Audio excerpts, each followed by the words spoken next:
के 2 कट्ठा धान हमारा खेत के 2 कट्ठा धान तोहर बसहा चढ़ गेला हमारा खेत के 2 कट्ठा धान तोहर बसहा चढ़ गेला हमारा खेत के 2 कट्ठा धान तोहर बसहा चढ़ गेला।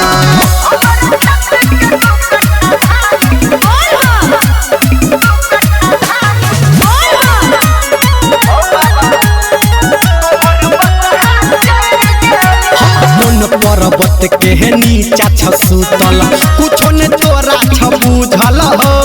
कार्तिक गणेश जी खेल मगन में बसहा रही गेल खूजल हो बाबा मन पर्वत के नीचा छसूतल कुछो ने तोरा छ बुझल हो कार्तिक गणेश जी खेल मगन में बसहा रही गेल खूजल हो बाबा तोरा छती देखेब चला तोहर उजहिर गेला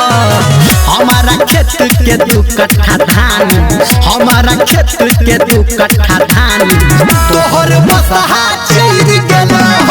हमारा खेत के 2 कट्ठा धान तोहर बसहा चढ़ गेला हमारा खेत के 2 कट्ठा धान तोहर बसहा चढ़ गेला।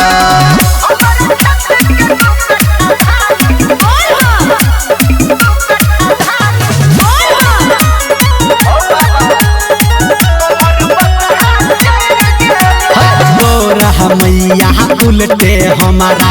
दिल का दोषी बनाई हो अब तू हमारा देख हंसई छ गला में सांप देखाई हो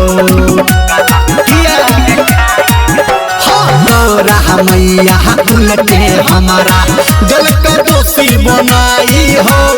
अब तू हमारा देख हंसई छ गला में सांप देखाई हो विष्णु ब्रह्मा जी के पदे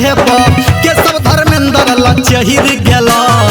हमारा खेत के 2 कट्ठा धान हमारा खेत के 2 कट्ठा धान तोहर बसहा चढ़ गेला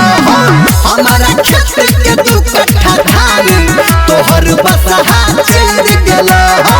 हमारा खेत के 2 कट्ठा धान तोहर बसहा चढ़ गेला। बाबा